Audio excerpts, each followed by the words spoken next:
দাসপুর থানার উদ্যোগে মাইতি প্যালেসে রক্তদান শিবির চলছে। আপনারা দেখছেন বাংলার আওয়াজ। দাসপুর থানার উদ্যোগে চলছে রক্তদান শিবির দাসপুরের মাইতি প্যালেস। এই রক্তদান শিবিরে উপস্থিত ছিলেন দাসপুর বিধানসভার বিধায়ক মমতা ভূঁইয়া, দাসপুর থানার ওসি সহ বিভিন্ন বিশিষ্টবর্গ। এই গরমের সময় রক্তের সংকট দূর করতে দাসপুর থানা এগিয়ে এলো।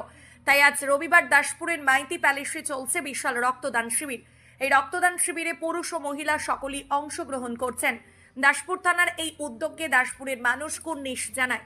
সাধারণত মানুষ পুলিশকে অন্য নজরই দেখে, কিন্তু দাসপুর থানার পুলিশ এমন উদ্যোগ নিয়েছে যাতে সাধারণ মানুষকে ভাবতে বাধ্য করে দেবে। পুলিশ প্রশাসন যদি এভাবেই সাধারণ মানুষের স্বার্থে কাজ করে তবে বিশ্বাস ও যোগ্যতা অর্জন করতে পারবে।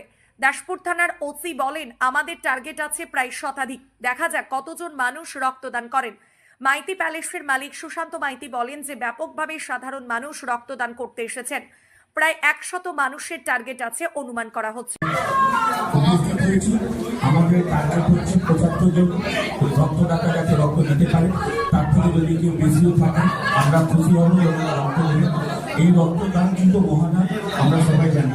অতএব আমি সবাইকে ধন্যবাদ জানাচ্ছি যারা এসেছে, যারা এটাকে অর্গানাইজ করেছে, আর যারা গেস্ট হিসেবে এলেন তাদেরকে আমি অনেক ধন্যবাদ জানিয়ে বক্তব্য শেষ করছি। Thank you.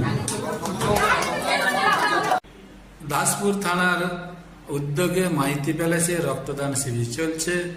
প্রায় 70 জনের মতো রক্তদাতা রক্তদান করেছেন। আরো কত হয় দেখার।